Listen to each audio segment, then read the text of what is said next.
give thanks unto the Lord, for he is good.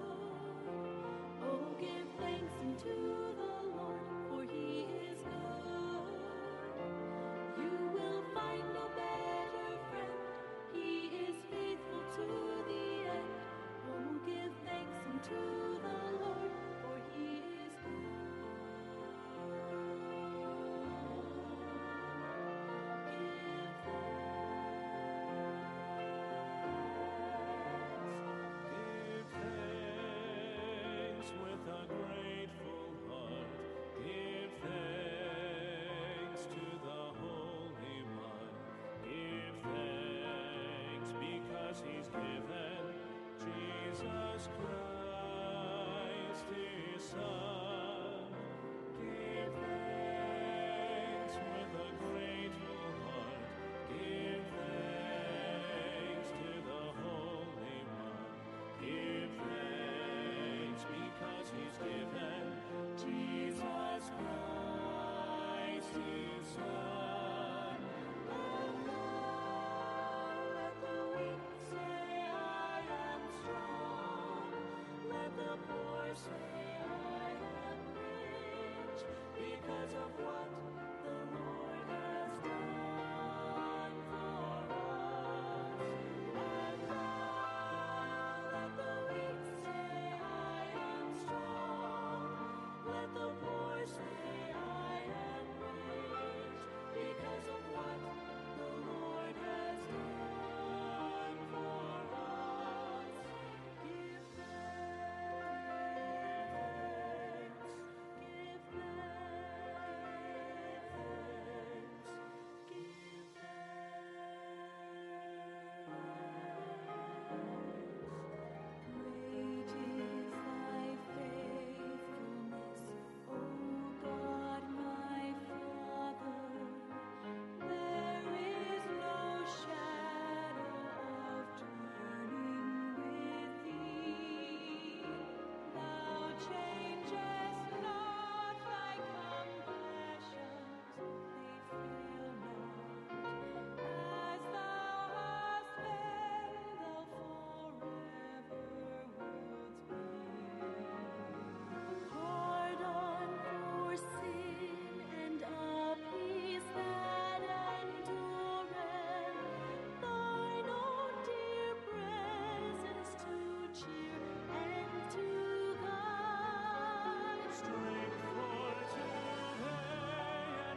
tried by sinful men, torn and beaten then, nailed to a cross of wood. Is the power of the cross. Christ became sin for us. So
depths of his matchless love for us. He took the cross, it took that rugged tree to show just how far he'd go to set us free. With his heart broken, arms wide open, his blood called to the lost to pay sin's final cost. It took the cross.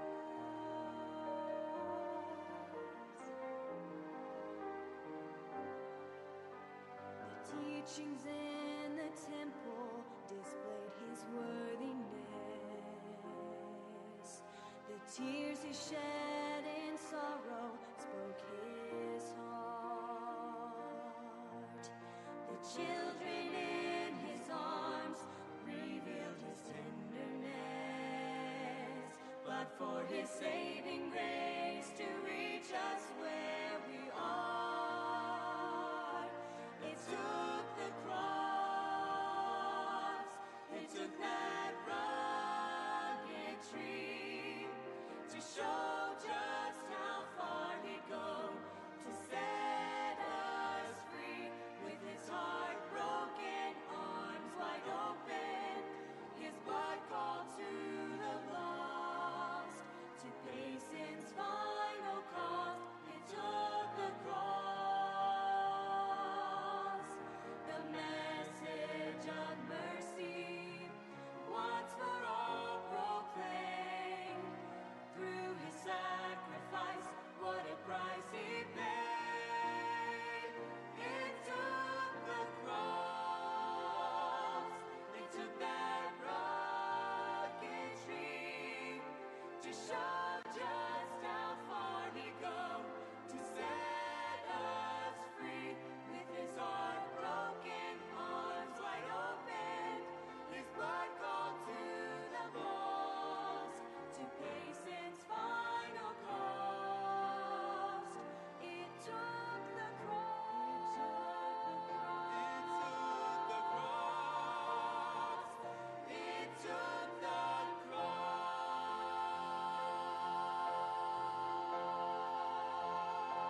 road was hot and dusty, the hill was hard to climb, the cross bore down upon his back, but the weight of it was mine. With all of heaven watching, he didn't have to stay. Yes, all the while he knew he could have simply walked away. He could have simply walked away, left the cross where it lay. He could have simply walked away from all the agony and shame. But his love was greater still than the sorrows of the hill. I'm so glad he didn't simply walk away.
All right, good afternoon, everyone.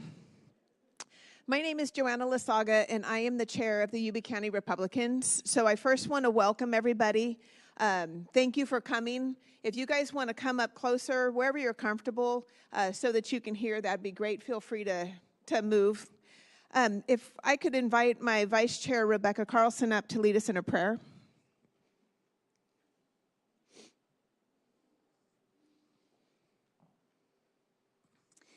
The Bible says, be ready in season and out of season, right? So let's just take a moment to honor the Lord. It's awesome that we are having this event in a church, and I get to hear lots of truth. So please pray with me. Jesus, we come to you boldly and confidently, knowing that you are the King of Kings and Lord of Lords, knowing that everything, you see it all, and you're still in control. So we thank you that we can trust you 100% with our lives, with our families, with everything that we have, and with our country. So God, nothing goes unnoticed with you, and so we thank you. God, and we also ask that you would just release angels to intervene during this time in our nation. God, we thank you for the guest speakers. We ask a special hedge of protection about Erin Friday and the truth that she speaks, and as she reveals what's really happening, God, that you would put a divine hedge of protection about her. We thank you for them. We bless this time in Jesus' mighty name, and God bless Trump. Amen. If you would stand for the Pledge of Allegiance as well. Salute and pledge. I pledge allegiance to the flag of the United States of America and to the republic for which it stands.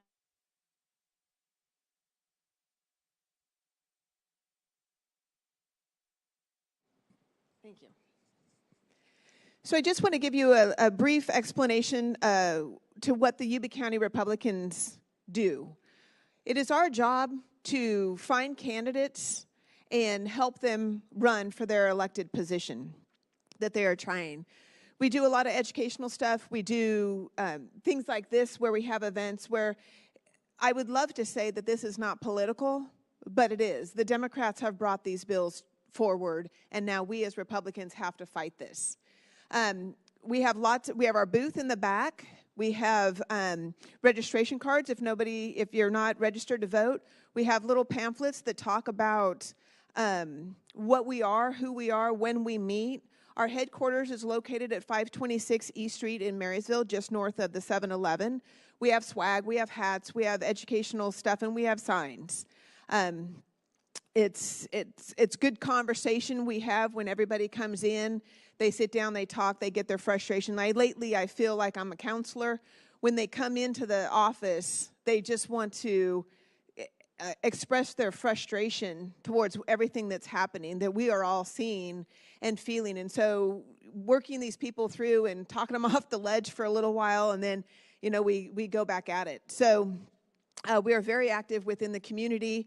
We have, if everybody wants to put down, March 22nd of 2025 is when we will have our big fundraising dinner, and that's where we raise the money in order to have things throughout the year, to have events, to have stuff like that. I just want to thank everybody for coming, our speakers, Florentina for arranging this to be put on, and I really appreciate everybody showing up. Power is truly an education. And so whether it's at the school level or not, the more you are educated on a topic, the better off you can be. You can talk about that subject. You can talk about the education of the children. You can talk about what's happening with the children. And so that's what we're here for today, is that educational piece that will take us to the next level. That way we can empower other people to have the strength to talk to other people about what is actually happening and stop being an ostrich and putting their head in the sand. So with that being said, I would like to have Frank come on up. Frank is the administrator for Conquerors Christian School, where striving for excellence is a core value. Frank is deeply committed to making our area excellent. Frank is also a member of the Yuba County Republicans, where he and his wife, Claudia, have proved to be very helpful time and time again. So please welcome Frank South. Thank you. Appreciate that opportunity. It's amazing to me what's acceptable in our society today. They said that Theodore Roosevelt said, nothing worth having is easy. We've gotten to a place in America because the school system will let us drop off our children and we have free daycare that we allow that to happen.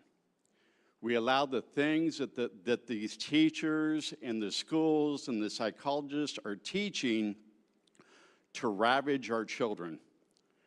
In the Old Testament, they would talk about how they would sacrifice the children to different gods. The God today is humanism, socialism, and every other ism that you can think of. And our children are more precious, and I'm sorry that I will not back down from what's going on in our society. They also are very happy with mediocrity.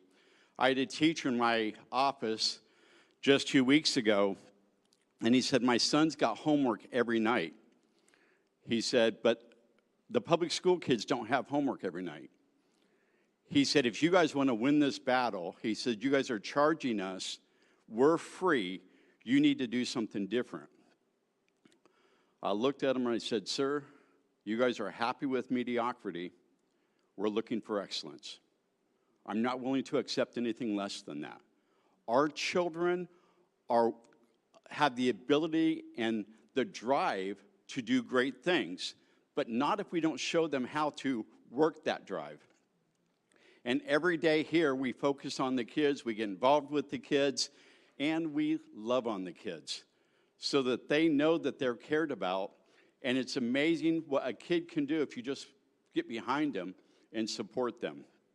And we have St. Isidore's here today. We have Faith Christian here today. I'm also involved with New Life.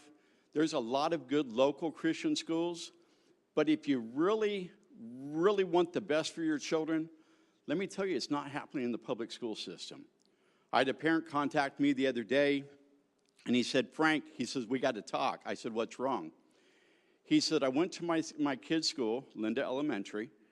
He said, and I asked if I could stay and watch the pledges. And the principal looked at me and said, no, you can't stay, and no, we don't do the pledges. We're not going to be under anybody's God. And we wonder why our kids aren't patriotic.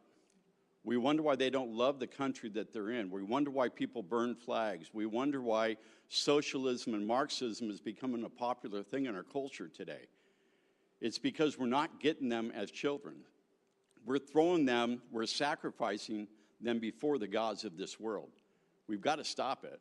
We've got to change directions and go a different route. You know, it's been said that if you keep doing the same thing, you're not going to get a different outcome. So I just want to encourage you, work with one of the local private schools. There's a lot of charter schools. There's South Sutter Charter. There's Epic. There's a lot of good. What's that? There's a list on the back table. But do something. Public education is not a winning scenario anymore. Thank you, Frank. I think back when a lot of us were in public education, it was okay. But we've all been complacent, and it's time that we step up and stop being complacent. We have to be the change going forward. We have to be the ones encouraging our children and our children's children to fight for what they believe in. And I am proud to say that I homeschooled my children from K through 8th grade, and then they went to school at the local high school. And I don't want to say I regret it, but they learned a lot in that sense of perhaps more what not to do than to do. But both of them thrived within the FFA program, and out of that program, my daughter has gotten 2 rides to college. So it was successful for her because that foundation from K through 8 was laid. And so it's scary to think about homeschooling your children. It took me 6 months to make that decision, but I'm thankful every day that I did. And I constantly thought to myself, am I doing enough? Am I doing well enough? Are they reading enough? Are they doing their multiplication facts enough? Are they doing it? And I spoke to my daughter the other day in college, and she said to me, she says the best education she's had was through homeschooling. So even though you may feel day to day that you are failing your children, and when you homeschool, you are not. It's the best time that you have spent with them, and it is the best education that they will get. So next I would like to bring up Oliver Taylor. He is originally from Birmingham, Alabama. He has been married to his wife, Melissa, for 31 years. They together parent their 7 children, ages 11 through 29. They are in California via the United States Air Force, where he spent just shy of 21 years in active duty service.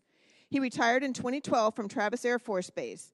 After retirement, they relocated to Plumas Lake and started a full-time ministry on Beale in 2016. Oliver is a full-time pastor. The church he pastors, Household of Faith, started an after-school program, complete with tutors to help youth who are struggling. He serves in the Yuba Sutter Task Force, Embassy Private Education School Board, and serves the Olivehurst and Marysville chapter of Salove. He is running for the board position at Marysville Joint Unified School District, Area 3. Please welcome my friend Oliver.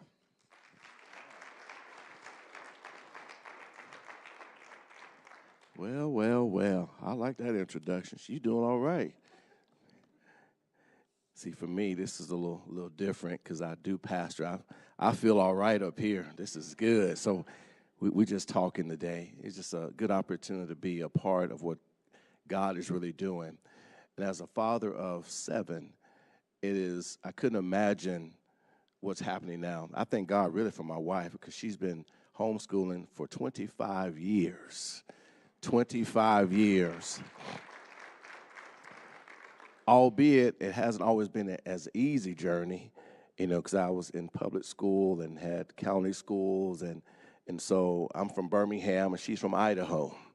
So you have 2 different spectrums coming together, but yet we've been able to not just survive, but able to thrive, at our, being parents.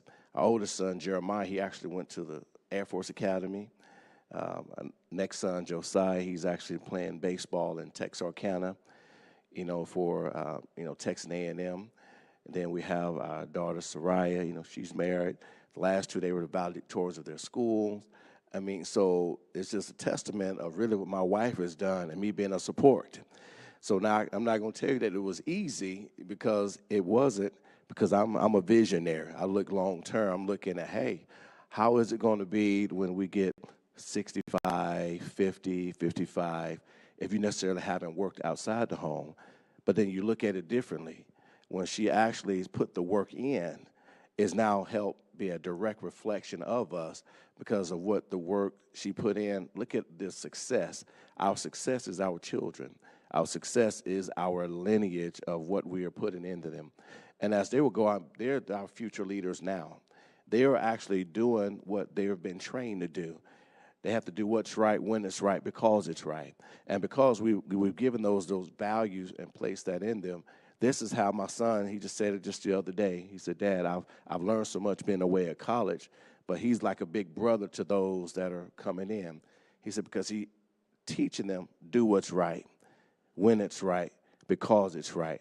And those are values that you can only get because of being parents.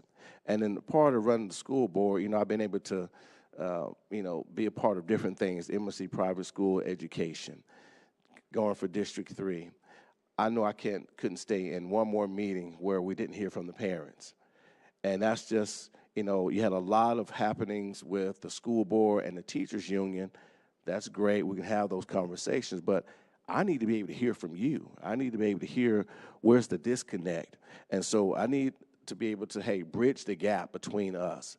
Help us bridge the gap. It's not just a school problem, it's a we problem. It takes all of us as a community to come together. And when we say one nation under God, indivisible, with liberty and justice for all, it don't just stop just at home. It goes beyond. It goes outside. It goes to the supermarket. It goes to Walmart. It goes everywhere. You take these values each and every place that you go. And as an opportunity for us to speak about parenting, I love being a dad. I couldn't imagine being anything but that. But I know we also have AB 1955. We have all these type of things that continually tries to come against and have a slow erosion of our parental rights. But who I'm after is the fathers. I'm after the dads to be able to stand up and to be counted. I'm after those ones that you can't back up. And as a man, we don't get an opportunity to not show up. We always have to show up. We always have to be present. You know, me and my wife, we often have this conversation because I made a statement. I said, I believe dads might be optional. And she quickly, no, that is not the case. Because in our society, if the father's not in the home, you're able to get a bigger paycheck. If the father is not in the home, there's certain benefits that are only available if there's a father that's not in the home. And that's unfortunate because many people will still be married and will stay married if, watch this, if you have all these other options. The option is for us to stay together. The option is for us to be together. The option is for us to be married and to love each other. The option is to do what the Lord has given us to do. The option is to be a man and to be a woman. That is the option. The option is not just to survive, but the option is to thrive. We're all called to be men and women of God. God places each and every one of us in this earth to do kingdom business. That's really why we're here. The children are a byproduct of our assignment. Every one of us have an assignment that we've been called to be a part of in this earth. So don't waste your time. Your time that you have here is to help someone else grow. And that's what we are to do as parents, is to help someone else grow, help someone else learn, help someone else be better, help someone else start at one place and then see them arrive to another place. There's nothing better when I can see a young youth grow and to see them when they've been from kindergarten and now they're in the 12th grade, to see them go to college, to even go to the military, to see what they actually become. And it started with us as parents. We are the foundation. And I also have an opportunity to teach Bible at Embassy Private Education School and also teach music. I teach worship. And I tell you, worship is not about singing. Worship is about having a heart of worship. Worship is a lifestyle. Worship is not just putting it on Sunday when you have to do a performance, but worship is a lifestyle that you have to live. And unfortunately, because of where we are, our communities have pulled worship out, they pulled God out, they pulled prayer out. But what we can do is send the God in that we have, that we've learned about, and send the God into our children so they can be that change agent. So when we're telling them at home, hey, we teach them how to pray. We teach them how to read the Word of God. We teach them how to stand.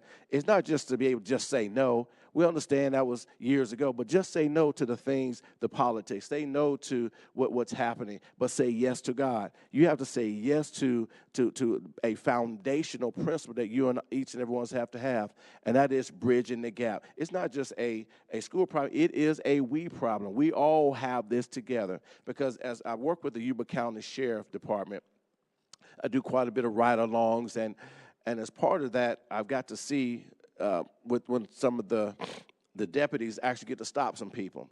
And I can recall going to a particular call, and the young lady, she was actually down by New Life in Olivehurst, and she was speeding. She's about really 20 miles over the speed limit. And that's only a 35 right there. She was rolling. So we stopped her, and then I'm sitting there like, okay. And she gets out, and she just absolutely just berating. I mean, she is just going at him like, wait a minute, she's really only about 16 years old, but she's letting the cop have it. You're profiling me. It went from here to profiling. I'm like, okay. So he says, I'm gonna have you call your mom. Called her mom, and I saw where she got it from. And it was terrible. I was embarrassed. I think I remember calling my wife, telling her I could not believe how this mother just act. Do you not understand this? The cop, he can actually have your vehicle towed. He can give you a ticket. It's a whole litany of charges that you have. But the problem was that she acted just like the mom. And she thought she was so entitled that it was profiling. No, we couldn't see you because I couldn't see you in the car because your windows were actually tinted. I couldn't see it. But who I knew is that when you opened your mouth, I knew who you were. When you began to talk, I knew who you were. I knew you were disrespectful. I knew that somewhere along the line, perhaps there wasn't a father in the home. When I could hear just the disrespect of what was happening, and my heart really went out to understand that, hey, if she don't have somebody in her life, then she will be the one that we actually will see behind bars. I've done a lot of actual time spending with youth, and I got an opportunity to go to juvenile detention, actually go to the prisons, and some people I've seen, I said, if you're not careful, when I see you not in juvenile, I will see you in the prison next door. If you're not careful, and unfortunately, some people don't heed the warning, and guess what? We saw them, in prison. We saw them in those particular places because they did not adhere to the word that was given to them. That's why parents are so important. That's why you are vitally important to the success, or you're also important to the failure of your children. If you're not vitally involved, then what you're doing, you're really giving them out to the wolves, and you're allowing the wolves to take them over and to take them out. If you drop your kids off with nothing else to say, that's what I said. We have to reinforce and inspire confidence. We have to reinforce what's being taught at school, but now we have to reinforce at home. Because some things at school, everything at school is not to be taught. That's why you need to be able to hear when your kids ask you something and listen attentively, because I learned a lot of things from school. I'm like, hey, we don't talk like that at this house. Where did you hear that from? Where did that come from? We don't, have you ever heard us say that? And so it's because of being out in the environment, they now pick up things. But it's our job as parents to make sure that we come back and to correct the behavior with as much love and as much kindness and understanding as possible. Because after all, we at once, everybody been a kid here, right? Everything we all did, that we all tried to pull the wool of our parents' eyes. The things we all did. Some people still trying to pull the wool of the parents' eyes. We really, would think about it. But notice what we have to do. We have to come together and band together as a community. And what we do is that we do what's right, when it's right, because it's right. I couldn't imagine doing life without my wife for 31 years. Couldn't imagine. 31 years, 7 kids later, my whole military career. I couldn't imagine doing life without. Why? Because I understand the principles that we have to work together to do. And she actually, has helped me out quite a bit. We have this conversation. And she's like, well, don't worry about it. It's going to be okay. Well, babe, you know what? I'm looking at the bottom line, and I'm having to work a whole lot more, for everybody to be at home. But you know what? It's been worth it. It's been worth it. So, indeed, I tell you, thank you. Keep up the good work. For all you moms and dads that are homeschooling, thank you for what you do. And thank you for standing in the fight. Amen. Amen. Thank you. We'll have questions later. He kind of makes you want to go back to school. All of it. All of it. But no, the impressions that we make upon our children and our children's children and our friends' children, I have had the opportunity to lead some leadership classes with some kids, and the impact that we make upon other children is crucial. And so we strive to be the best people we are every day. And so I challenge you. We all have those bad days, and Lord knows I've been having them lately. But we've got to strive to be the best that we can be each day. So with that, I would like to introduce our next speaker, Seth Steeman. He is a current Marysville Joint Unified School District Board trustee. He's a husband and a father of 2 young children. Seth started his involvement with the school district as a concerned parent during the onset of COVID, as his oldest was entering kindergarten.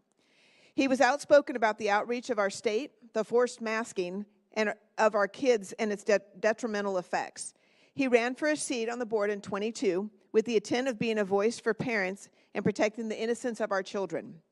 Most recently, he has been outspoken about AB 1955 and other new laws that seek to destroy the bonds between families and pushes ideologies that are counter to the truth.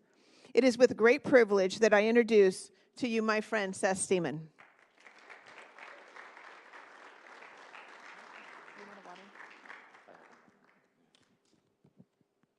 Thanks for being here, everybody.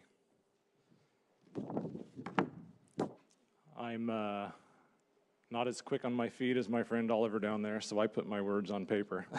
Too much to say. I need to thank everyone for being here today, for taking the time to learn about what is happening in our state and to learn what we can do as parents and guardians to protect our children. And a special thank you to Aaron Friday and Beth Bourne for all the phenomenal work they are doing and for taking the time to be with us. As a trustee at MJUSD, over the last few months, I have spoken out against these new laws, such as AB 1955 and others, and for that, earned myself a few front-page articles in our local paper and other outlets, some of which have twisted my words, defamed me by calling me hateful, transphobic, and an extremist for daring to stand up to government overreach and standing on parental rights and protecting the innocence of children. I could rehash those points with you all today and talk about how our government is at war with the nuclear family and how these laws directly put a wedge between parent and child, because they are, and they do, or how this new ideology is so catastrophic to developing young minds and bodies. But that is not my message to you today. Today, my message is this: pay attention to your kids. As a trustee of the school district, I see every month the discipline issues our kids and teachers are dealing with. It would blow your mind to know what we are seeing these days and at what age. Drugs, violence, and plain disregard for others are plaguing our schools, and and many of our teachers simply are not trained or equipped to deal with some of these issues. COVID has been California's favorite scapegoat for this drastic uptick in our disciplinary problems and this generation's emotional instability, but I'll tell you, it's not. It's a severe lack of parenting. There are far too many substitutes for parents. Electronic devices, apps like TikTok and Instagram, where no subject or content matter is off limits or out of reach of our kids. Subjects that are far beyond the ability of children to grapple with. And it's not just the kids. We need to learn to set boundaries and take control of what our kids are consuming.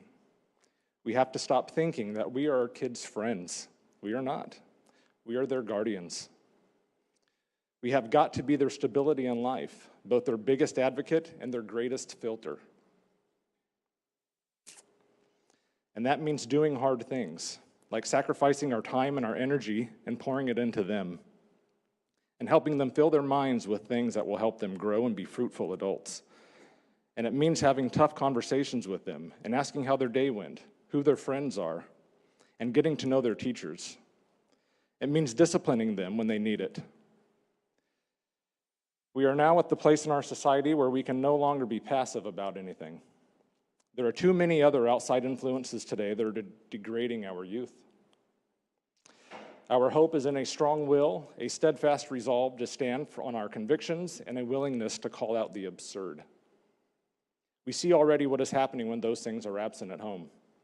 So let's go over some of the things that happen when kids have involved parents and the vital role it plays in shaping a child's development with positive effects on their cognitive, emotional, and social well-being. When parents are actively engaged with their children, it provides them with a strong foundation for growth and success. Research proves that children who have involved parents tend to perform better academically, have higher self-esteem, and exhibit better social skills. One of the main benefits of parental involvement is its impact on a child's cognitive development. Parents who actively participate in their child's education and provide learning opportunities at home contribute to better academic achievement. Creating a supportive learning environment and engaging in educational activities fosters their child's curiosity, problem-solving skills, and mental abilities. Parental involvement has significant impact on a child's emotional development as well. When parents are present and responsive, it promotes a sense of security and emotional stability in their children. This in turn helps a child develop healthy emotional regulation skills, builds resilience, and forms strong relationships with others. Parents who are actively involved in their child's life serve as role models, shaping their child's behavior, values, and beliefs. Now let me talk to the fathers for just a minute. We have a very important role in the household and in our child's lives. We are called for far more beyond just being a financial provider. Here are some compelling statistics highlighting the impact of fathers being present in the home. College attendance. Children with involved fathers are twice as likely to go to college. Reduced incarceration. Children are 80% less likely to spend time in jail. Lower teen pregnancy rates. Our daughters are 75% less likely to experience teen pregnancy. High school graduation. Children from father-absent homes account for 71% of all high school dropouts. Lower rates of family conflict. Households with involved fathers experience lower rates of family conflict and domestic violence. Enhanced moral development. Fathers play a key role in fostering moral development and teaching values, especially in their sons. And a greater family cohesion. Their presence fosters communication, understanding, and cohesion within the family. You see, a father's role cannot be substituted. We are vital in the upbringing of our children.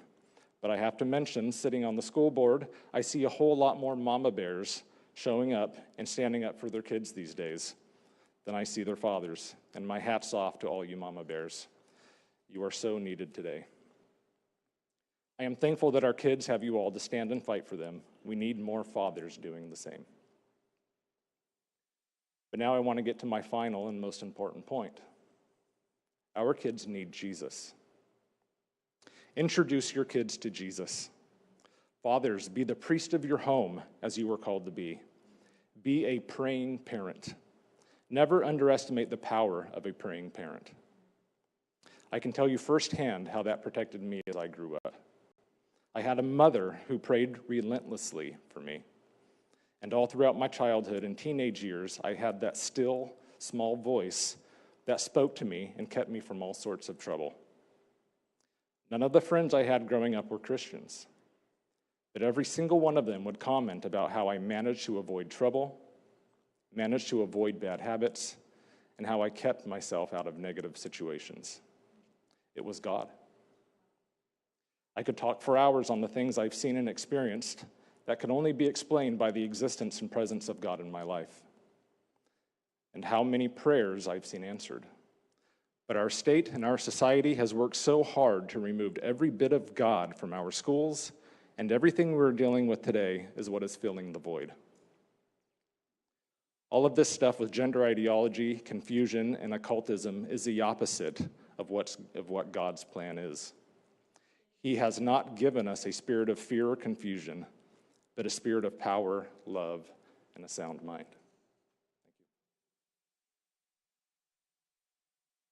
That's it. Thanks. Thank you. So we will all have the opportunity to ask questions and converse with our speakers afterwards.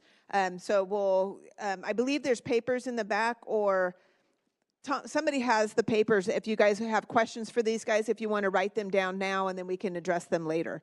So feel free to do that. And if James and Christina, if you guys want to walk around and hand those out, that would be awesome. Thank you. I'm just going to tell you a quick story. And I go back to the homeschooling and questioning, whether you have the ability to do this or not. I gave my daughter a math test, and she flat flunked it. And I was just like, you have got to be kidding me. We went over this. We talked about this. We studied this. On and on. I drilled her. I was hard. I'm a hard parent, and anybody who knows me knows how I can be. But I just was like, I cannot, I just went on and on. I was like, I cannot believe you just flunked that test. Like, we studied, we talked about this. Well, she still remembers this at 20 years old. I graded it with the wrong test. So we all make mistakes, and that's okay. And we laugh about it today. She and I laugh about it today. And yet, it's serious, right? But you have to laugh at life. You've got to laugh at the mistakes we make. And, she's probably better off for it, knowing that, hey, I made mistakes too, and it's okay when you make yours. So, again, don't think for 1 minute that the homeschooling is easy. It's difficult. but it's so, so rewarding. I can't stress that enough. And I heard Erin, when we were talking earlier, she was like, oh, I could talk for hours on these subjects. I literally could talk for hours about homeschooling. There were the good days, there were the bad days, there were the tears on both ends. There were the, I can't do this, I'm not good enough, they're not learning. It is a psychological head trip, whether you like it or not, right, Melissa? And then there's those days when they're adults now, and it's very, very rewarding. So anyway, if you don't think you can do it, I guarantee you that you can. Next, I would like to introduce Beth Bourne. She is the chair of the Yolo County chapter of Moms for Liberty. Under her leadership, the organization is dedicated to holding leaders accountable, raising awareness, opposing government outreach, promoting individual liberties, engaging with crucial issues, and activating public service. Beth is the voice that needs to continue to speak and educate all of us. Please welcome Beth.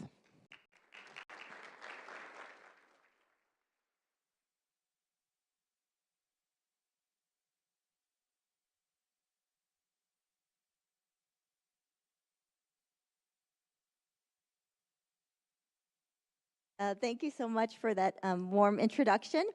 And, you know, I have actually some slides that I'd like to share with you. And it might be hard to see some of the slides because there's a lot of information on them.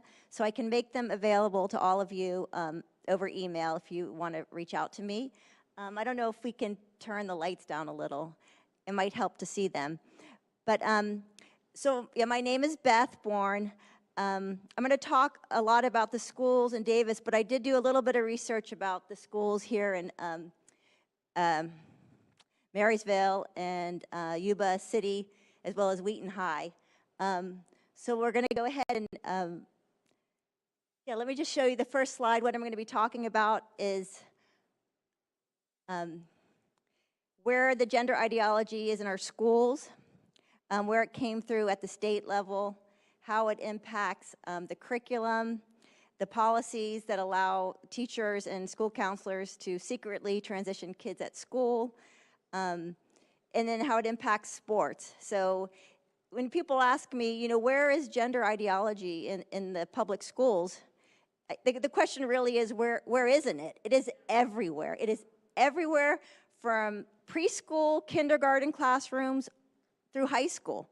And it's coming, you know, from this higher level of course, our federal government, Gavin Newsom, but the teachers' unions are so strong and so indoctrinated on this that you have teachers within, you know, a school where they're in the break room and they all want to think alike. They all want to get along.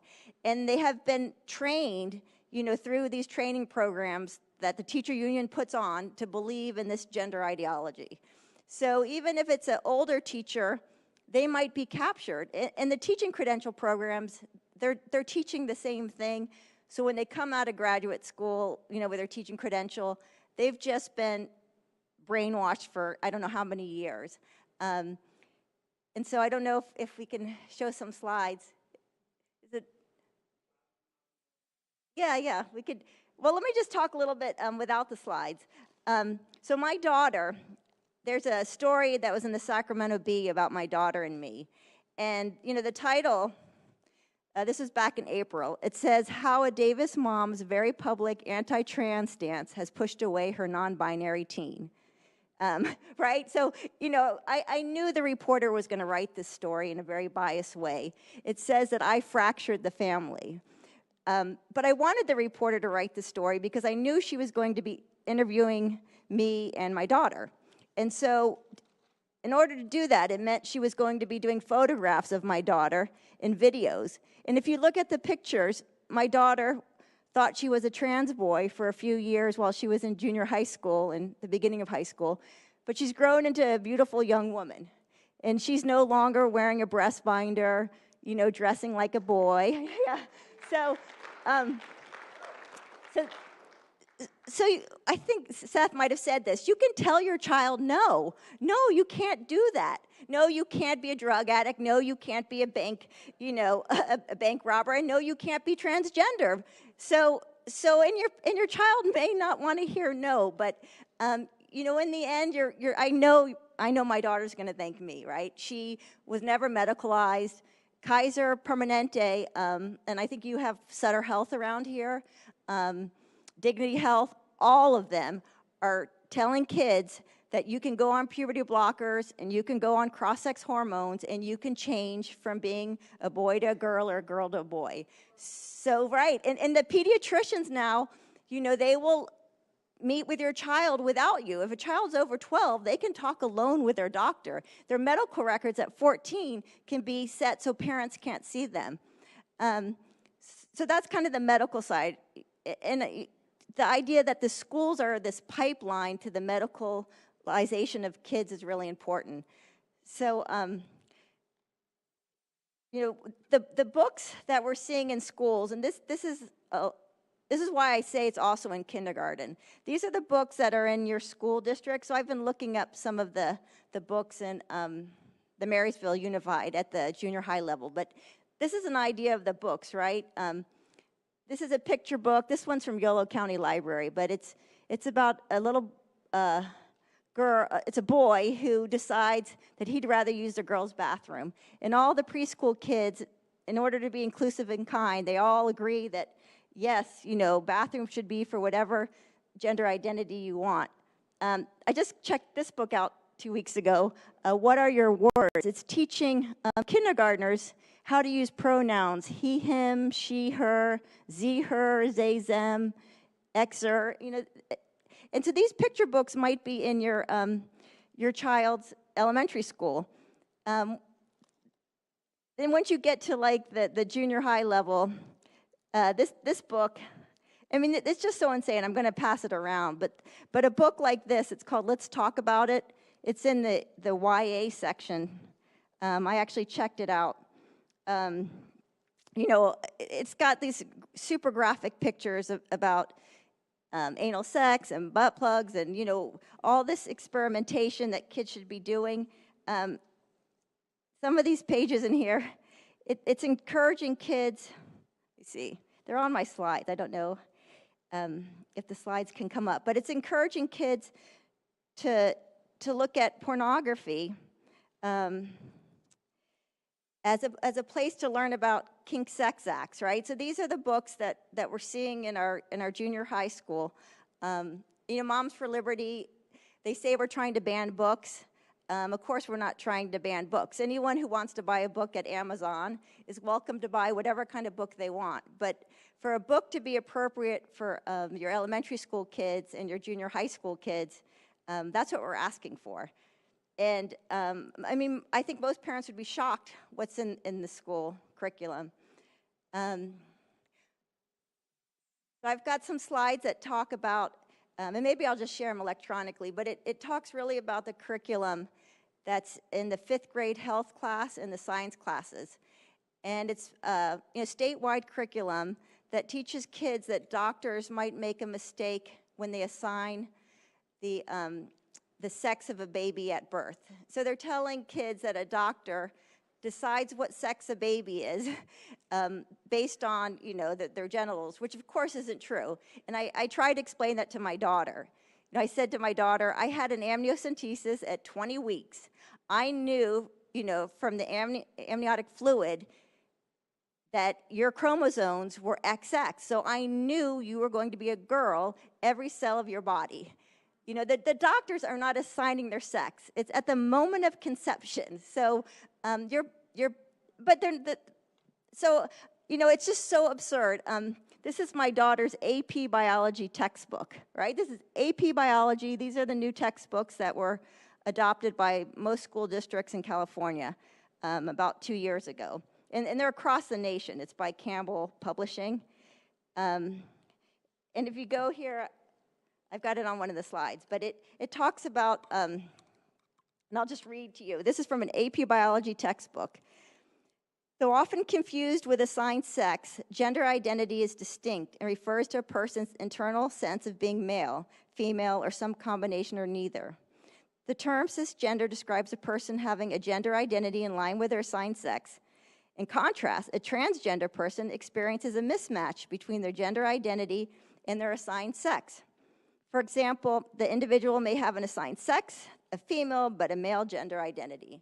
So, why this is so dangerous is because, like a child like mine or most kids would think this would be true science, right? But it's all made up science. And so to put some absurd ideas that doctors are making mistakes when they're assigning the sex of babies, it's just so hard to believe. One of the other topics I was going to talk about is, there's just other places within the public schools where they're introducing these ideas to kids to confuse them. There's a state law that requires every school that has sixth grade or up to have tampons in the boys' bathrooms, right? So menstrual products, and if your school district is complying with the law, that would be the case. So I would encourage you, if your child's in kindergarten or a K through 6 school, that you go look in the boys' bathrooms. They probably have menstrual products in there, and that's just there to confuse children, right? Boys don't menstruate. So to me, it's child abuse to be putting these products in boys' bathrooms. The other place I want to talk about, and I think Oliver mentioned the Air Force Academy. Today, the women's volleyball team at the Air Force Academy is playing San Jose State University. And if you're following the news about protecting women's sports, this is a really big issue, and I can't wait to watch the game. So there's been 5 universities who have said, no, we're not going to play San Jose State because there's a boy on the team. That was Wyoming, Utah, they were all excited, Wisconsin, yeah. But the Air Force Academy, the military unfortunately has gone woke, and I'm sure there's no way the Air Force girls are allowed to stand up for themselves. So it's really highlighting, though, how absurd it is that we have, I want to say, Democrat, liberal women who are fighting for women's rights while we're letting boys play in our girls' sports and in our college sports. If you're familiar with the California Interscholastic Federation, that's CIF, if you're a sports parent, if your daughter plays soccer or softball or volleyball, these are the regulations that every high school in California has to follow, including the private schools that have CIF sports teams. So even like St. Francis or Jesuit, they're part of the CIF. And what it says in this toolkit is that for any kid who's participating in sports, they get to pick what team they want to be on based on their gender identity. And it even goes further and says that, and I actually questioned about, my son plays boys volleyball, but I asked his athletic director, could my son play girls flag football in the fall and then, switch his gender in the spring and play boys volleyball? And they said that's fine. So it's up to the kid to determine what sex they are, and also what, bathroom and locker room they want to use. And these instructions tell the coach, make sure you find a girl on your team who's going to be a leader in welcoming that transgender boy onto your team, right? So tell the other girls that they can't speak out, they can't say they're uncomfortable with a boy in their locker room, and they don't have to, they can't worry about their safety or the fairness of this. So the game today with Air Force Academy and San Jose State, the boy on San Jose State, his name is Blair Fleming. His real name is Braden. But, he knocked the ball so hard into the face of 2 girls in the last few games that they fell backwards. And they're risking concussions. There have been girls who have been concussed because of boys on their team. That boy also took a scholarship away from a girl who would have been on San Jose State team, right? And there's a girl sitting on the bench not getting to play because there's a man playing, for San Jose State. One of my slides, and I'll share it with you later, is of a boy at Davis High School, where my kids go to school, who won the girls' downhill ski championship last year. So He's a boy who I don't know if his parents encouraged it, but they transitioned him at the beginning of high school. He started taking some estrogen, but he's 6'2", very athletic. He won the state championship for girls downhill skiing. And I got to talk to the dad of the girl who got second place. And she had trained for her whole life, or since she was a little girl, to be the best skier she could be. And she got beat by a boy who's a good skier, but, he didn't deserve to win the state championship. And our school district and our school newspaper, they kind of hid the story. So very few people knew what happened. It did end up eventually making international news because we shared it. But, this alone should make every parent, want to stop what's happening, right? The sports side. I could talk for a long time, but maybe we can do questions later. But I do have the numbers for Marysville School District that shows a number of kids that are identifying as transgender. I think it's like 4% of kids in 7th grade think they might be transgender or they are transgender. Several percent think they're non-binary. The numbers go up as the kids, get into 9th and 11th grade.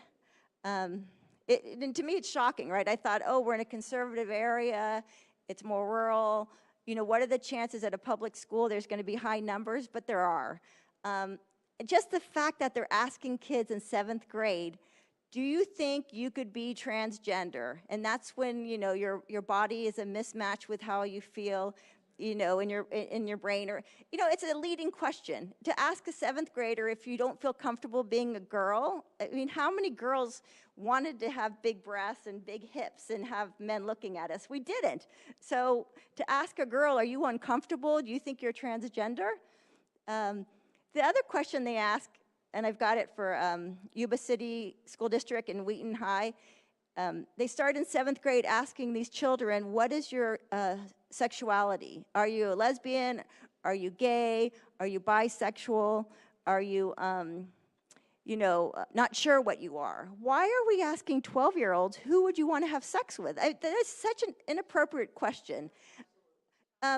Right. So the idea that teachers and school counselors should be talking to their children about sex, that we have a GSA club, on the school campus where kids can talk to a teacher about sex and gender.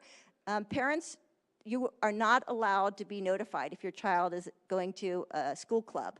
And they happen at lunch, so you don't know your child's in the GSA club. Sometimes it's called an arts and crafts class, or they give other names to the club so parents don't know really what it's about. If I was going to say one other thing is I've just learned in the last few weeks how much this idea that a teacher or school counselor is being told that you're the trusted adult in a child's life. So what they're doing is they're teaching kids starting in 4th, 5th grade, they'll give a child a homework assignment and they'll say, you can have it signed by your parent, your guardian, or whoever your, the adult is in your life. And they say to the kids at a really young age, the trusted adult could be a school teacher, a school counselor, it could be a family member, it could be a neighbor, it could be a babysitter, it could be a coach, it could be a paraeducator. It gives this long list to kids starting in 4th or 5th grade of who the trusted adult could be in their life.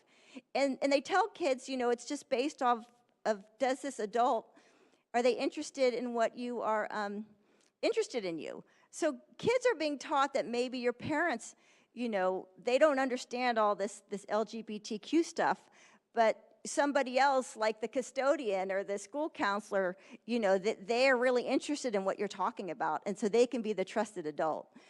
And what they can do now at a school district is they can let a child determine if they want to change their name, change their pronouns, and change their gender identity, so which bathroom they use, which sport teams they play. And that means that everyone at that school, from the teachers to the counselors to the parents to the friends of the parents' parents, everyone's going to know a child's using a new name. a trans identity except the parents. So they leave them in the dark. And to me, that's crazy. Seth mentioned it too. It's AB 1955, which tells school districts that they can do this secret social transition at school. So yeah, I'm going to go ahead and maybe just wrap it up. But I've got lots of material here about more about these surveys and the curriculum and the policies and the books. But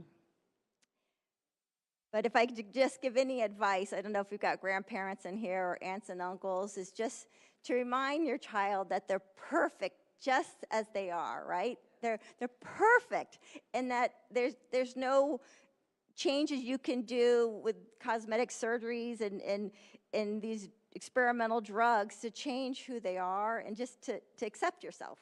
And just how lucky we are that we have, first, a country that believes in free speech freedoms, freedom of religion, that we are so lucky. None of us are victims. We are so fortunate to be in this country. And I think Seth and Oliver just mentioned this too, is they're really trying to break down the family unit in our public schools. They are trying so hard to break it down and tell kids that your parents, don't matter. There's this whole other network of adults who are going to take care of you. I think it's Marysville. They do have a community school that's coming up. They got like $1.1 million. I forget the name of the school. But the idea, they're pushing these community schools around here too, which is telling kids that your school's not only going to provide your academics, but they're going to have a wellness center where you can talk with a mental health specialist, you can get your food, your laundry done, your dental. The school and the government is going to provide everything for you, so you don't need your parents anymore. It's so, I just looked through some of your school district websites, and I was shocked to see it too. So thank you to all the parents that are homeschooling or have your kids in private schools, because right now California schools are really dangerous, the public schools. Thank you. Thank you, Beth. It blows me away when people talk about, that these kids are not happy with their bodies. Unless you're a supermodel or like the GQ models, there's not one of us in here that wouldn't change something about our bodies. It just is. And as you grow older and you become our age, you're like, yeah, to quote my husband, he's like, I've just given up. This is just the way it's going to be. So, that's the way it is. And it's okay to not like your body, but then how far does that go? And so we need to make sure that our children know that, yeah, I'm not exactly happy with this either, but we need to work on it. We need to do the things that we can do. You don't go have a surgery and go change it to be a boy or what have you. So it's just mind-blowing to me. And the fact that, I hear it time and time again that the parents don't understand the LGBTQ community. They shouldn't. They just flat shouldn't. And it's because a lot of the parents are ignorant to the fact of what is going on there, because they just simply want to take, their children and have that family dinner and have that, let's sit down and do your homework and let's sit down and watch a movie together, not to have some twisted sex talk over here. I've seen some of these books, and quite frankly, I've opened them up and I'm like not quite sure. I have no idea what some of this stuff is and why on earth they would teach this. And so I have an 18-year-old, and so I thought I'm going to pick his brain. And I said, so what do you think about all this? And he was like, well, I think they should teach us. And I said, no. I said, they shouldn't. And I said, part of growing in a relationship with your spouse, whether it's man, you're the boy that you're talking to, or the female, right? Part of that experience that you have with your spouse is what makes you stronger. And I'm trying to be sensitive on how I say this, but you grow together in that area. You don't just go told by your teacher that you should use these things, these products or what have you. That's not what it's about. That's where you grow as a family and as a couple. And so we just need to encourage our children as much as possible that we love them the way that they are, that we are there for them. We don't bring, in my house, we don't bring cell phones to the table. There's a rare occasion that one of us is expecting a phone call during that time. If you bring your cell phone to the table, they get heckled. Whoever it is, they get heckled. Are you sure? How important is that phone call? You can call them back. We're having dinner. And now my kids do that to me if I bring mine. And so we try really hard, and that's that time when you say, how was your day? You know, have anything you want to talk about? Any of that kind of stuff, and that's where we need to have that communication with the kids. And for those of you, I see Oliver laughing. Knowing me as he does, my children are spitting images of me, and so they give it to me right back just as fast as I give it to them. So anyway, next I would like to introduce Erin Friday. She is a licensed California attorney. She is a mother and a wife. She is a lifelong Democrat whose daughter used to believe that she was a boy. She co-leads the Western region of Our Duty, an international group of parents and allies who are fighting to protect children and vulnerable adults against gender ideology. She also leads a local branch of parents of rapid onset of gender dysphoric kids.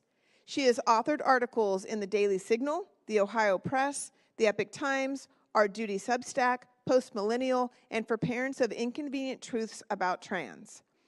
I'm honored to introduce Erin Friday.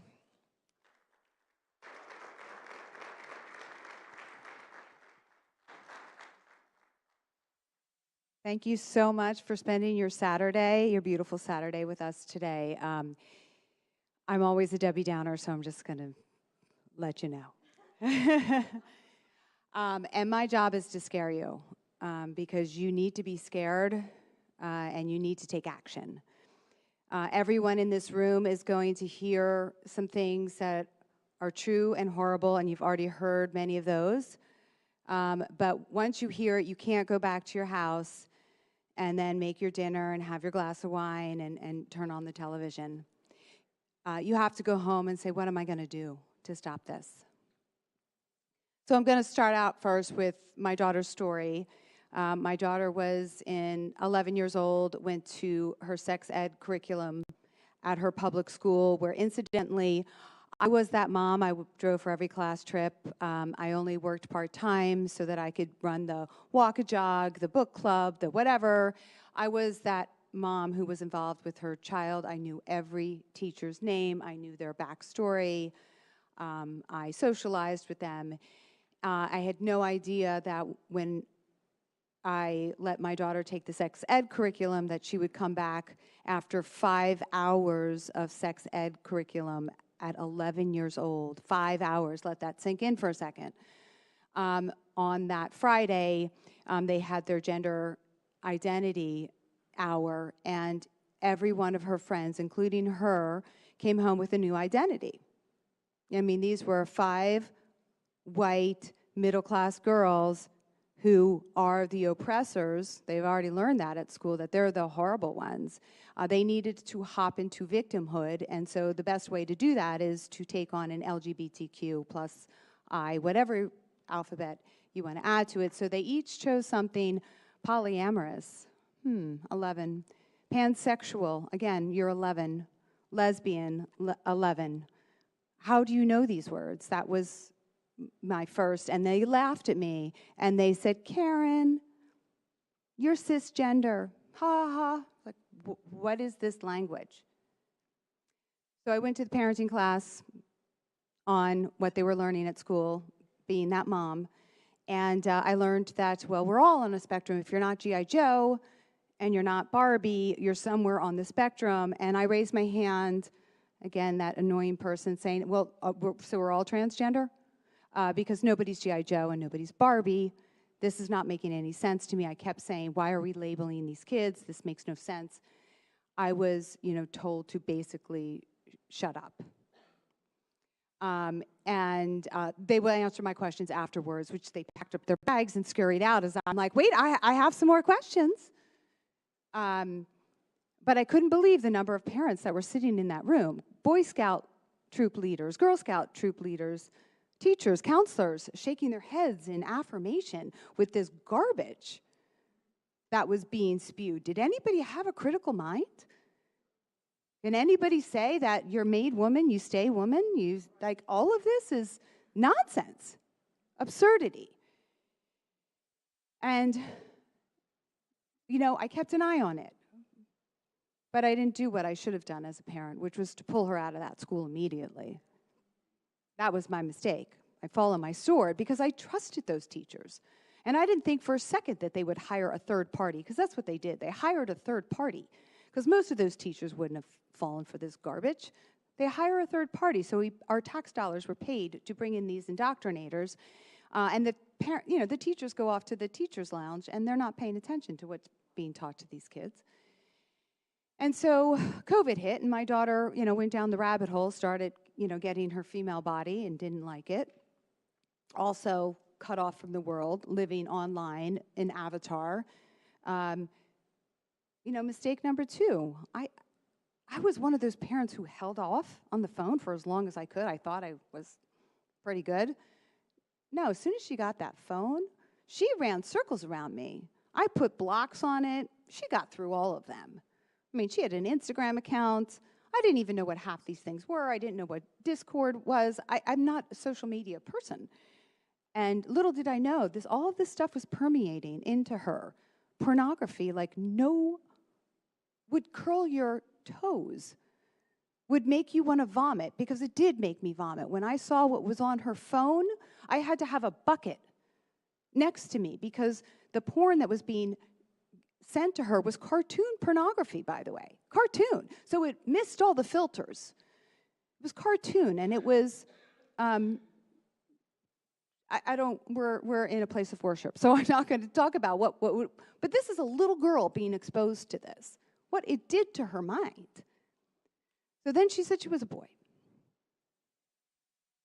And I knew this because she's online school, and I hear in the room, first of all, she's decompensating, right? She's cut her hair, she's wearing big sweatshirts, which I didn't think was too odd, because, as I grew into a woman, I hid my body too, because our bodies, women's bodies, mature faster than our brains do, and we don't like the attention we're getting. I mean, that is a truism. But I heard them using a male name for her through the wall, and I was like, who the heck is that? Who's Matthew? I don't have a child named Matthew. And so I called the school, and I read them the riot act, because I am no wallflower. I said, how dare you change my daughter's name? How dare you not call me?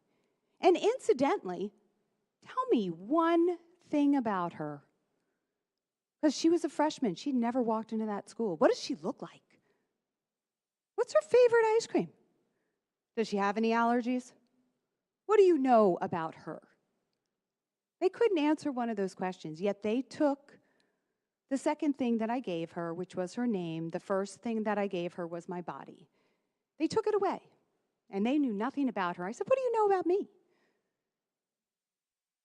What do you know about me? Well, we need to be a safe space, was their language. Safe space. I don't use that word safe anymore. It's like triggering. I said, define safe for me. What does that mean? Well, we just need to be safe for your child. What does safe mean? I'm a lawyer. I don't give up easily. Well, I found out what safe meant. Safe meant that I was unsafe, and Child Protective Services showed up at my door, followed by the police. Yeah. Now, had I not had the ESQ at the end of my name, I'm not sure what would have happened. But I'm pretty sure I know, because I do know.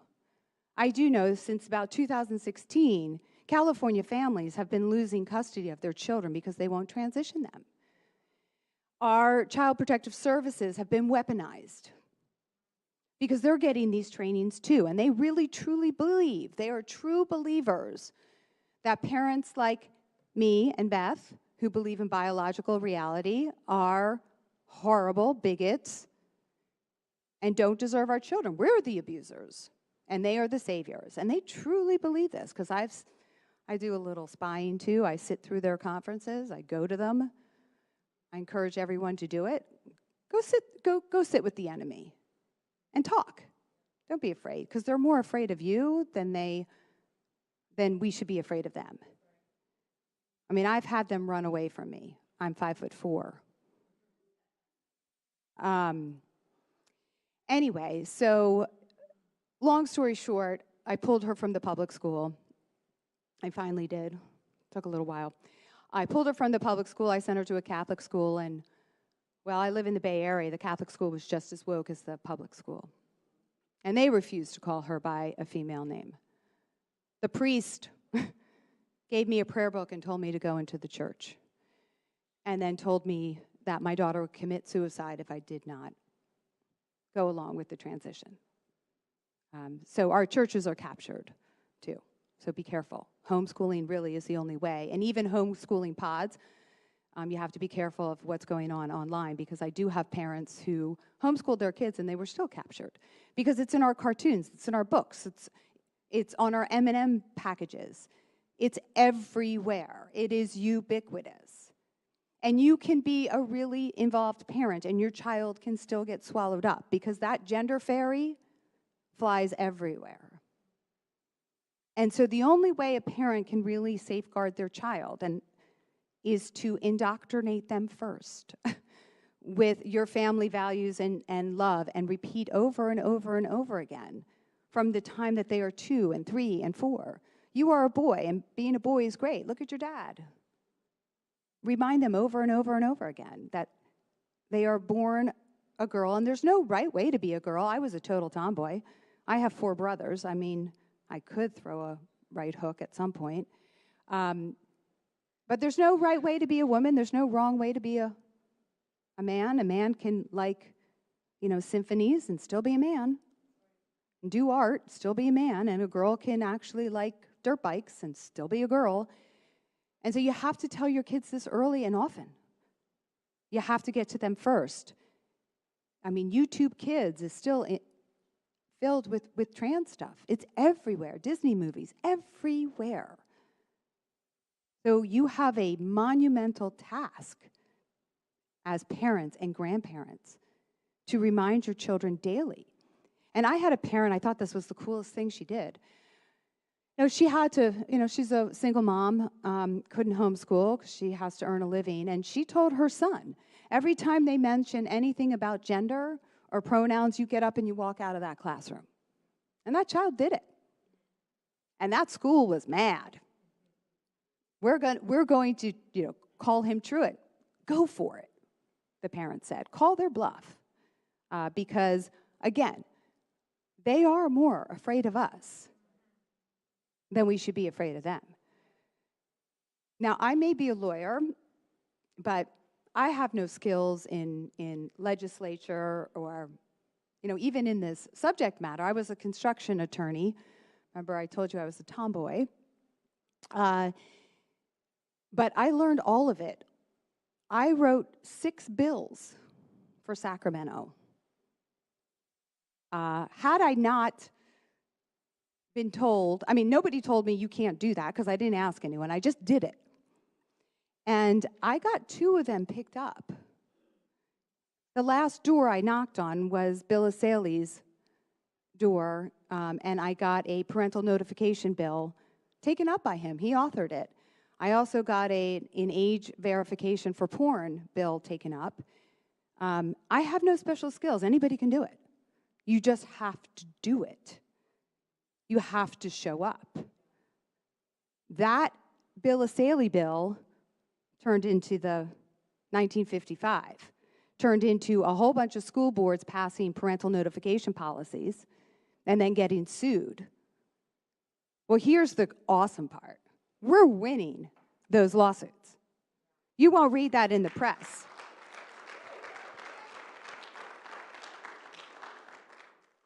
And that's some brave school board members who said, the heck with it, we're going to do this anyway.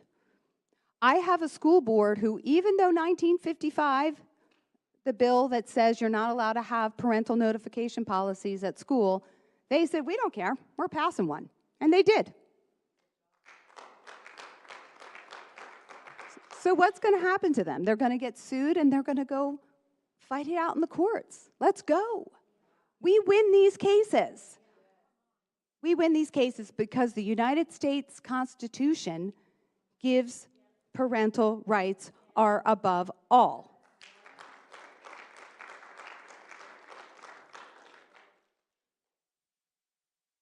And look, Sacramento has been doing this in the state. I tracked it back till, I don't know, was it 2009? They passed these little incremental bills. Nobody was paying attention. We're all raising our kids. We have to pay attention. And they're sneaky as all get out. I'm going to tell you a story about 1955. Do you guys know what 1955 is? Do you guys know, everybody know what that is? Okay, so a bunch of parents and we put together Protect Kids California, the ballot initiative. I'm seeing some head shake. Again, I don't know what I'm doing. Let's do a ballot initiative. Why not? Do you know that we collected, so what this ballot initiative would have done if we had gotten the signatures, it would have gotten boys out of girls' sports and bathrooms, stop all so-called sex changes on children, and require all schools to notify parents when their child is suffering from gender issues. So it was a holy grail. Awesome. I went to Republicans to back it. I got 2, 3. Shameful. I couldn't get some churches to back it. I went to Washington, D.C., some of the big players in this movement. It's too soon. Forget about California. We're not going to forget about California. Let me tell you what we did. It's insane. I think it's the first time ever. We raised a minuscule $200,000. That's nothing. Most of my big donors, incidentally, oddly, Democrats. So Democrats are, the rank and file are against this stuff, just so you know that. For $200,000, we got 400,000 signatures. That is an insane result. Can you imagine if we had raised $1 million, what we would have done? We would have had that on the ballot. Easy. No one has ever done a ballot initiative through grassroots and gotten 400,000. We only needed 550,000 ballot signatures. And we went out of the gate at the wrong time. We could have done this. And the California legislature, they were afraid that we were going to do this. And that's why they wrote 1955. And they introduced it the weekend that we would have been driving to all the different counties distributing our signed ballots. You know, I mean, they were waiting. They were afraid. They were afraid of a mom just like me. So there's all of our voices matter. They all matter. I got to tell a story about Beth because, sorry, you probably heard this one before. But, you know, I spent a lot of time after, I forgot to tell the end of the story. My daughter's no longer trans-identified. Took a long time, and you do it alone because there's no mental health providers that will help you. You have to go out of state, and it's difficult, and everybody hates you while you're doing it, which I don't care. Hate actually fuels me. Swallow it up, guys. I mean, being called a bigot is a beautiful thing. Yeah, the more names they call me, I'm like, thank you so much. It's giving me energy to do more. I love it. Where was I going with this? So Beth, you know, I decided I was running this parent group, and, you know, we do a lot of crying, and we do a lot of, oh, woe is me, and what do we do here? And, you know, and rightly so, because I'll tell you, I wouldn't want this on my worst enemy to, you know, as vengeful as I can be, I would never want anyone to have a child who thinks that they're trans-identified because it's a grueling path. But anyway, I asked the parent group, I'm like, does anybody want to go to Sacramento and let's fight some bills? Let's just go up. Because there was silence. Nobody goes. Nobody goes to fight these bills. I mean, it's insane. We all complain, but nobody shows up. So I started showing up. They know me now. And Beth showed up. I asked all my parents, I'm like, will you go? Oh, I'm afraid. They were all afraid. Afraid of what? You're losing your child. That should scare you enough to come to Sacramento. I drive 2.5 hours each way to go to Sacramento for 2 minutes on the microphone. And it costs $150 every time I go, gas and parking, but I do it. Because our children are worth it. Beth showed up. I don't think I'm going to say anything. I'm just going to sit back here. Okay, I'm so glad you're here. I'm so glad somebody was there. I'm not going to say anything. I'm going to watch.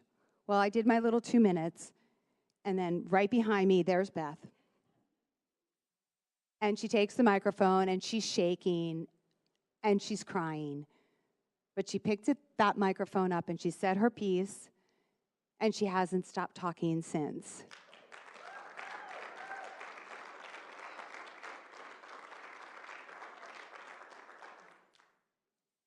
And that was the drop in the bucket, right? I showed up. Then she showed up. Then more people show up. So you have to show up because it matters. You have no idea what bills they're passing right now. I'm going to give you a bill that passed last year with very little fanfare. It's called AB 665. What this bill allows is a 12-year-old child to walk out of their parents' home with no claim of abuse, self-harm, harm to others, and off they go. How do you get them back? They can check themselves into a residential facility or government-subsidized facility. A glitter home is what it's designed for. So your 12-year-old could go to school. The school counselor can say, hey, do you feel safe at home? Your parents not affirming you? Well, you don't have to go home tonight. I've got this place for you. And off they go. And then mom and dad have to fight for custody of their children to get their child back. And I'm telling you, it's very difficult to get your child back once they're gone. I'm watching a case right now in a very red area of California. And it could be my daughter, it could be your daughter. I looked at this kid, I'm like, that's my daughter. Angry, wearing boys' clothes, claim of emotional abuse because her parents are Christians and don't believe that she's a boy. That's the claim. The child has been gone now for months. The child is being housed in a bedroom with a male body, a 16-year-old male body, and she is a 15-year-old female. What could go wrong? What could possibly go wrong? That's the law now in California, folks. Yep.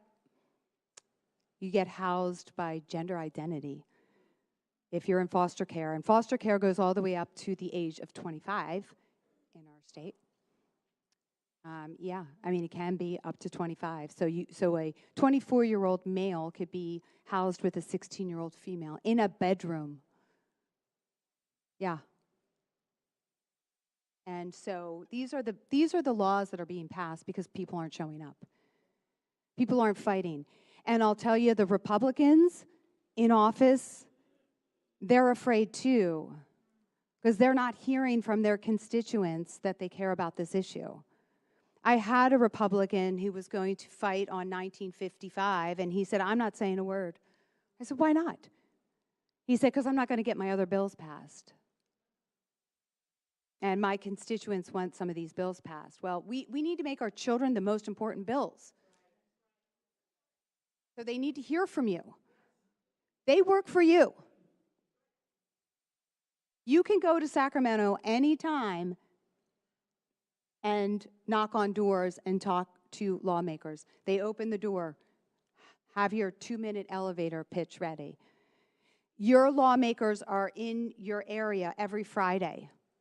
Just show up at their office and talk to them and make sure that they know this is your first and most important issue.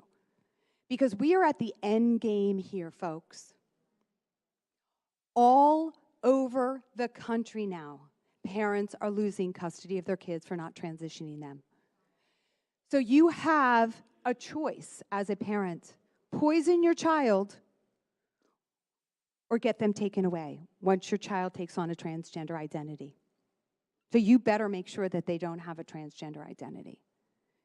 But it's happening in red states and blue states. I have a parent who drove one night from Seattle, Washington, all the way to Florida because CPS was coming after her.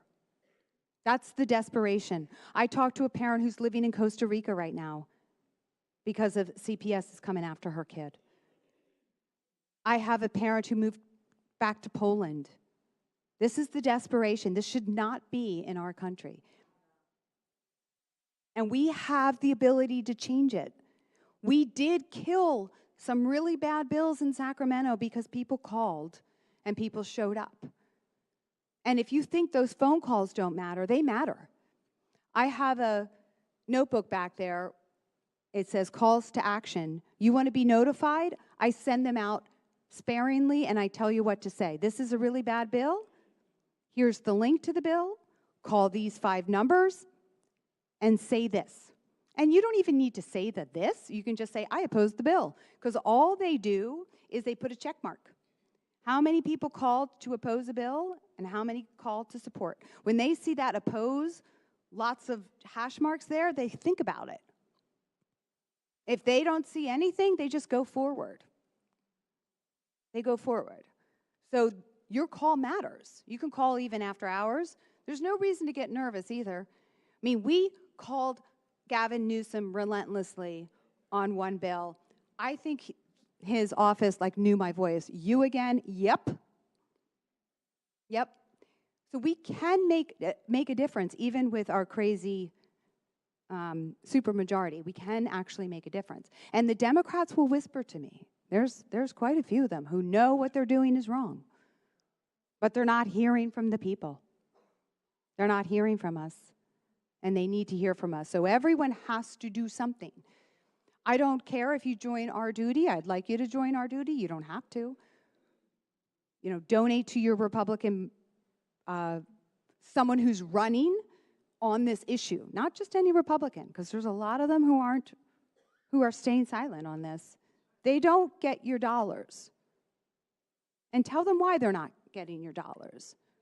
Tell them. Where are you on this? Don't put just a poster of, parental rights on their door, because that's what they'll do. But they won't say anything when these bills come up. How many? Who's your representative? Gallagher. Gallagher speaks finally. Took 3 years. He speaks. Barely. Yeah, barely. But he speaks. And I'll tell you another thing too. Make their job easy. Read the bill and write their talking points for them. I do that. And they actually will just read them off. Because they have 2,000 bills coming through. And so they need some help. So what I'm going to ask you to do, join Moms for America, Moms for Liberty, whatever group is most comfortable. But if you stay silent, we are at the inflection point. We're there. We're there. And we have to change it now, because we're going to have a generation of sterilized children. And I'm going to tell you something, mass suicides. Mass suicides. They're already happening. And it's not because their parents aren't supporting their trans identity. It's because these kids said, how did the adults let this happen? And that's all of us if we stay silent. We let it happen. I'm tired. I'm really, really tired. I drove 3 hours to get here today. And I'll drive 3 hours home. And it will be worth it every single time, because I might have saved a child today.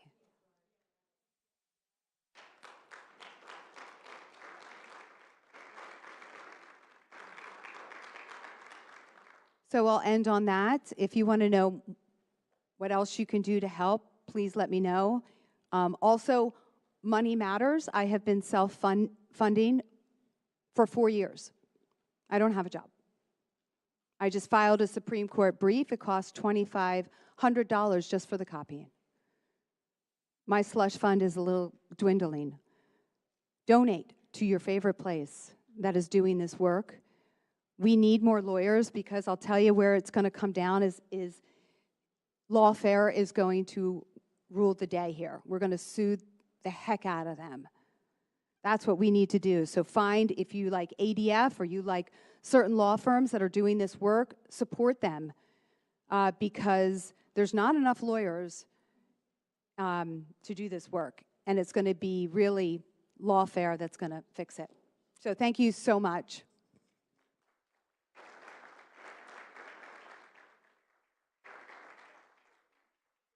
Thank you, Erin. Hi, everyone. Thank you for who showed up. Appreciate your time. I just really quickly want to talk to the mama bears and the papa bears out there. I am a mom. I'm not here with an MA, BA, or what career I have. And I am just, when I joined the Republican committee, I came on a mission. I needed to know what we were doing to protect children. I was also a mama who was doing the Protect Kids California initiative. So that was something that I would take to our events. I took advantage of that. You don't have to have any special skills to speak up for children. My kids go to private school. I know I don't have to worry, but I'm here advocating for other children too. They don't have voices. One of my hearts is the Latino community, the moms that don't speak English. I came from a mom who doesn't speak English, and so I know the difficulties. So that is an outreach that I'm doing. I'm no one special, and I'm just like every parent out here. But if we could do a little bit more, I think this is the time. If we could advocate for other children that don't have that, I feel that this is the time to do it. So I joined the Republican committee, a couple other organizations, and I just go. I don't stop. Any door that God opens, that He says the need is there, I do it. And I will connect and I will speak. And if you like me, you like me. If you don't, you don't. So just putting it out there. We can do it. We don't need any special skills to have a voice, but it's the time to do that now. So thank you, Erin, and thank you, Beth, and Oliver, and Seth, for being here and speaking up and doing what you guys do. And you're not alone, so thank you so much.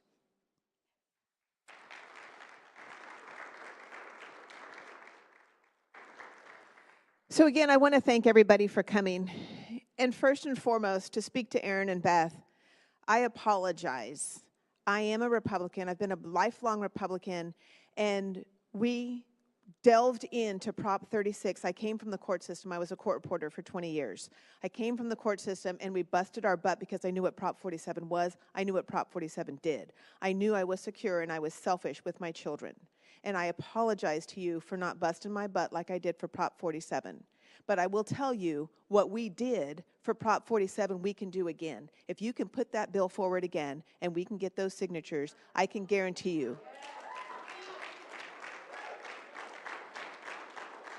I'm Portuguese by nature, and I'm extremely hard-headed. And so I am the vice chair of the Chairman's Association for California for the Republicans. Every county should have a central committee like we do. And so when Prop 47 came down the pike, and our DA came to me and he says, what can you do as the Republicans?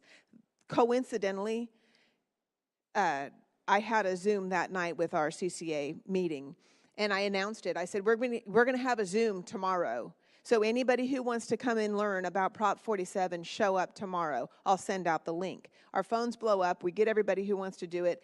We had stacks out of San Francisco, stacks of signature pages because we busted and sent as many as we could, drove up and down the state picking these things up and mailing them, and we qualified. The paid signature gatherers were angry with us because we were over successful and we performed more than they ever thought we would. So I'm telling you, I did not know, and now I do. So again, when we walk away from this, you can't unsee this now. You can't unsee what has happened. And so we, as a group, as a whole, we have to go forward and fight stronger, fight harder. And so I would like to invite the 4 speakers back up here, and we can answer some questions.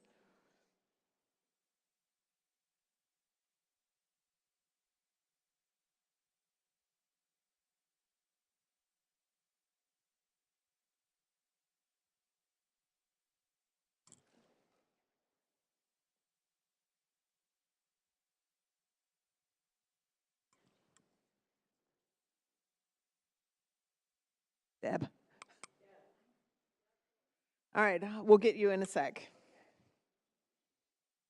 So, and just a little fun fact, all of you can go to a school board meeting, and all of you can be a pain in the rear. Marysville Joint, I'm going to throw you 2 under the bus, and Doug under the bus here.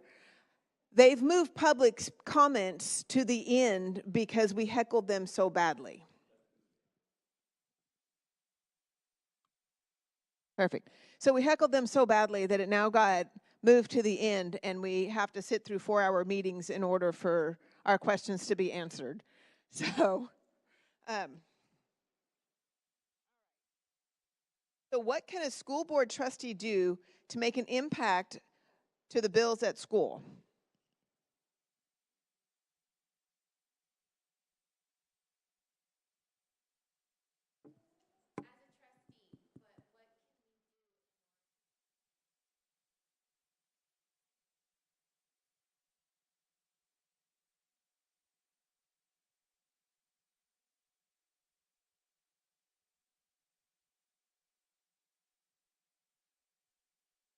As a school board trustee, there's a bunch of policies that you can put forward. I don't know what your board's makeup.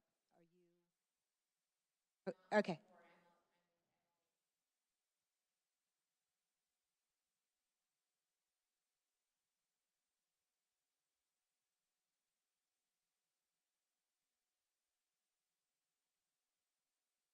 You can do a bunch of things. So there's actually an education codes section that allows you to agendize an item.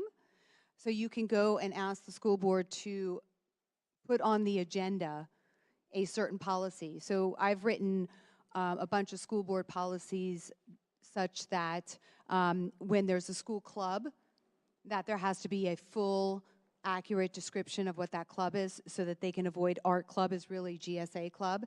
And you have to get permission from the parents, so no secret lunchtime club, which is where they love to indoctrinate these kids. So there's a policy like that.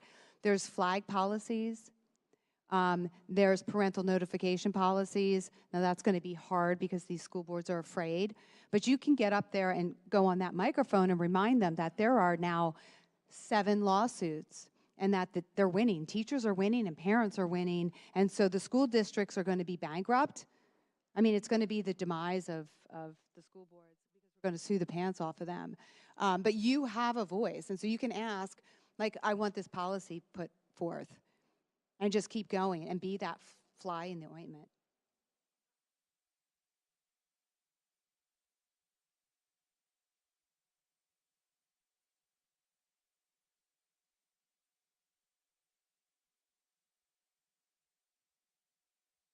So the AB 1955 is being challenged by 4 different lawsuits right now. Okay, so it's probably going to be enjoined, which means it's going to be held stay, and nothing's going to change in January. So there are people are making a First Amendment religious rights claim. They're also making parental rights claim, and there's also a procedural claim that's being exacted. But I think that law will be challenged and will win in the courts ultimately.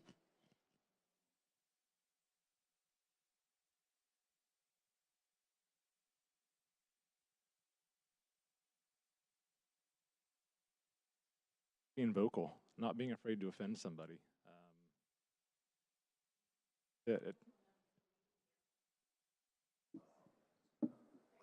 That better? Yep. Okay. It's just being vocal, not being afraid. I mean, getting people involved and getting people to show up. That's been my biggest struggle, is getting parents involved and to show up and speak. For 2 years that I've been on the board, that's all I've asked for, is parents to show up and get involved. When that happens, then movement will happen. That has to happen first. And I think that's one of the things. I made phone calls. So I had basically, the long and the short of it, I had a teacher call my daughter a whore. And I was like beside myself. I went through the steps. I called the teacher. She wouldn't return my call. I called the principal. She met with me over Zoom. I called again, no action. And I just went, and then I started calling board members. And I went to the school board meeting, and I was going to make sure that they heard, and everybody around. It was on Zoom, the whole thing. All these people heard. And so when they tell you that a teacher can't be fired, they can. And you better stand your ground, and you better protect your children. But that is what we expect of those school board members, and that's where Seth comes into play, right? We're like, listen, we need you. And he's been patient for 2 years. And now it's changing. The whole dynamics is changing. And so it's not like you get on this board and then it becomes this whole change. There's a progression and there's a time. And so there's patience, but time is of the essence. It truly is.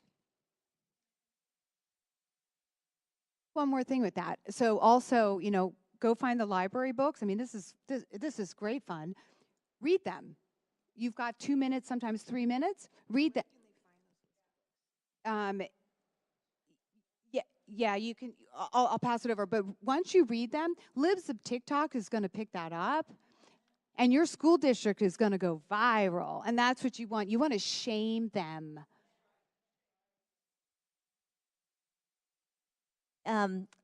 So one of the slides that I had was I did go on to your Marysville Unified School District, and you just click on one of the high schools, and then you just go into just type in the word library catalog, and it's either Destiny or I think it's Follett maybe. But once you see the library catalog, just type in the words transgender or LGBTQ or queer, and it'll bring up all the books in the high school, or you can search by the junior high school or middle school or the elementary school, and just use those keywords. I mean, you're also welcome to go in and ask the librarian to show you the books, but you can do it from your phone or your home computer. It's available. You just need to search by the keywords, and usually just transgender works. So I just encourage you to check the public library too. When I got the library books from Yolo County, and I said I'm not going to turn them back.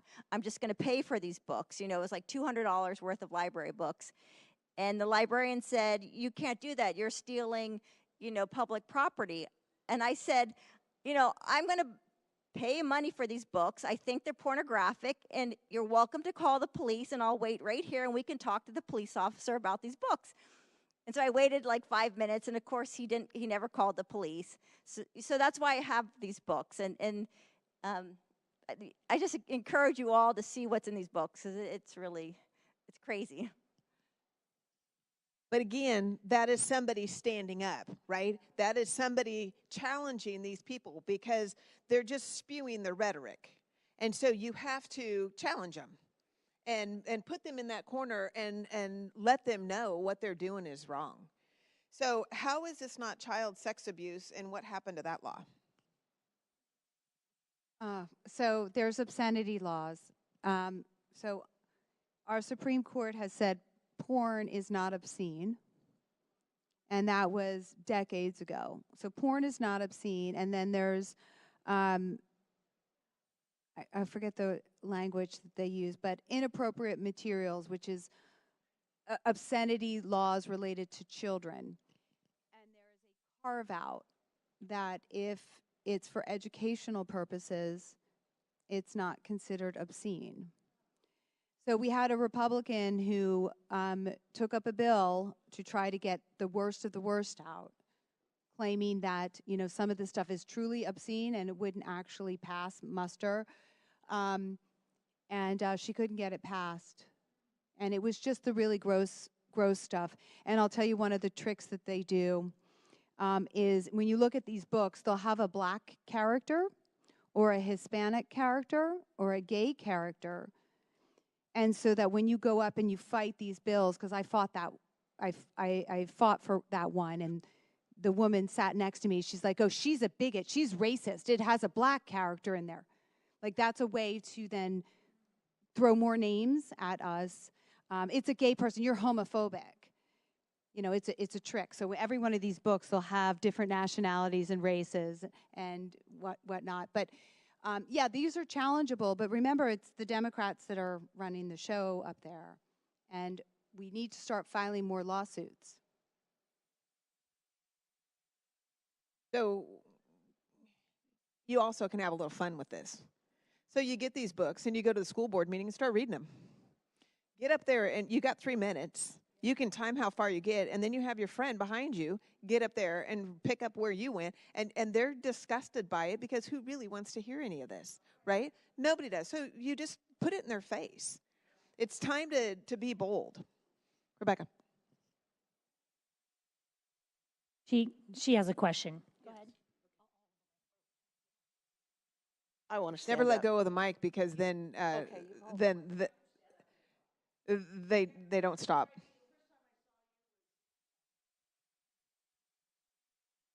Max Bonilla.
So another thing that they do at Marysville is they offer awards for children, whatever they've accomplished, right? They have these awards, and they do it in the beginning of the meeting. So I make a suggestion to you, Seth, put it at the end, because all those parents would have to sit and listen to everything that's going on.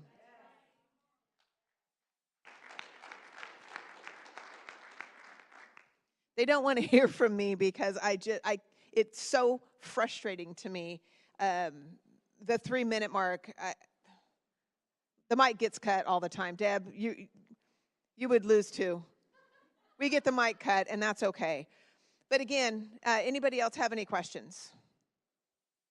Rebecca?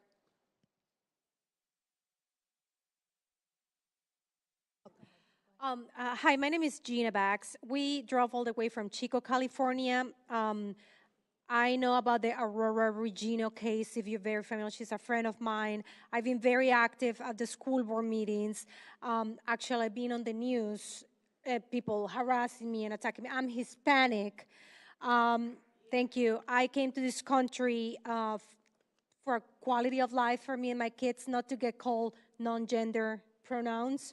So anyway, I'm very involved. Thank you for all you do. My question for you is it legal for teachers endorsed by the Chico Union, the Teacher Association, Chico, what is it called? The teacher unions. Is it legal for teachers endorsed by the Chico unions to run for school boards? So we have candidates right now in Chico who are they're teachers, and they're endorsed by the teacher unions, and they are running for school board. Okay. Well, and can a teacher run as on the school board?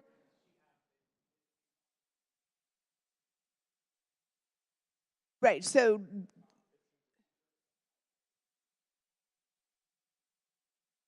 teachers can, if they're running for a school board that they don't work for, in a district they don't work for. I'm sorry. So teachers can run for school boards if they live in a district that they don't work for. So if they work outside of the district at another school, they can run for their local school board as a teacher.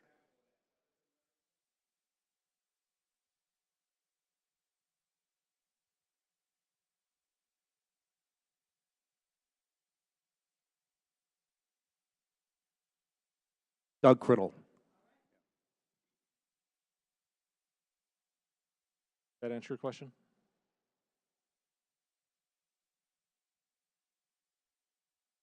It's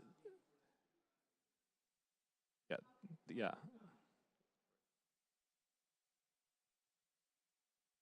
One of the things that needs to happen is when you look at the dynamics on a school board, how many of those either educators or ex-educators are actually on the board? We have one parent at Marysville Joint Unified that is not